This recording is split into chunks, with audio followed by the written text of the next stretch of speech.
Once upon a time, in a cozy house with a blue door, there lived a girl named Priti. Priti loved to draw. She drew cats and clouds and cupcakes. She drew trees with funny faces. She drew her mother's garden with every single flower in the right spot.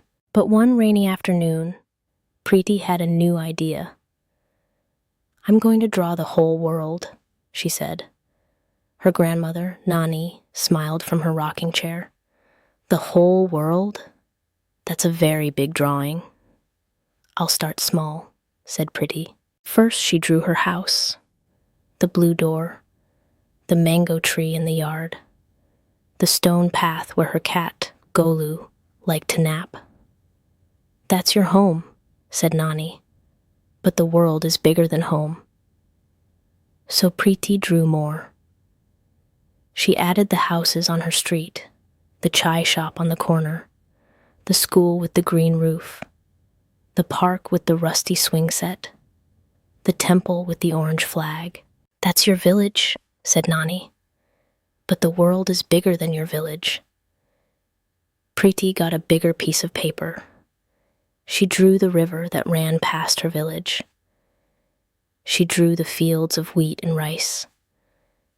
She drew the road that led to the big town with the train station and the market where Nani bought mangoes. "That's your town and the land around it," said Nani, "but the world is bigger still." Priti's eyes grew wide. She taped 2 more papers together and drew even more. She drew mountains in the north, tall and white with snow. She drew the long, long coastline in the south, where the ocean waves rolled in. She drew cities with many buildings and forests thick with trees. "That's your country, India," said Nani. "Shaped a bit like a kite, don't you think?" Priti smiled. It did look like a kite. "But Nani, what's past the edges?" "More countries," said Nani. "More land, more water. Shall I tell you?" Priti nodded and picked up her crayons. "The world has 7 big pieces of land," said Nani. "We call them continents. Can you draw them like puzzle pieces?" Priti listened and drew. Asia first, the biggest piece, where India lives, stretching wide and tall. Then Africa, warm and shaped like a question mark, filled with grasslands and lions. Then Europe, small but full of old castles and cobblestone streets. North America next, with its great lakes and tall redwood trees. Then South America, with rainforests so green they look like emeralds. Australia, the little one, an island all by itself surrounded by coral reefs. And last, Antarctica, way down at the bottom, white and cold and quiet, where penguins waddle on the ice. 7 continents, Priti counted on her fingers. Asia, Africa, Europe, North America, South America, Australia, Antarctica. "Now the water," said Nani. 5 great oceans hold it all together. Priti picked up her blue crayon and colored the spaces between the land. The Pacific, the biggest, so wide you could sail for days. The Atlantic, between the Americas and Europe. The Indian Ocean, warm and close to home.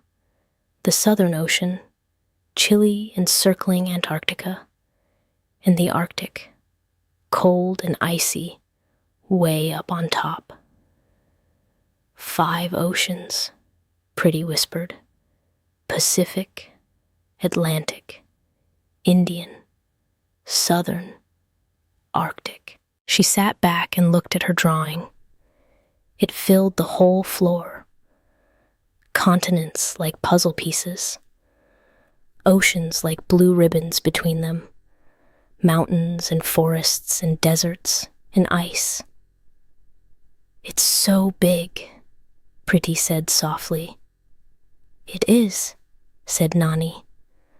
"Now, put a tiny dot where you live." Priti leaned over her enormous map. She found India in Asia. She found her state. She found her little village. And with the tip of her smallest crayon, she made one tiny orange dot. She stared at it. "I'm so small," she said. Nani got up from her rocking chair and sat beside Priti on the floor. She put her warm hand on Priti's hand. "You are small on the map," Nani said gently. "But you know what?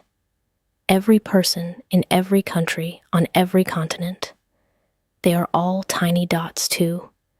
And every single dot matters. Every dot has a story. Every dot has a family. Every dot has someone who loves them." Priti looked at her map again. She imagined all the tiny dots. Children in Africa drawing pictures. Children in South America climbing trees. Children in Australia watching stars. "We're all dots together," Priti said. "Yes," said Nani.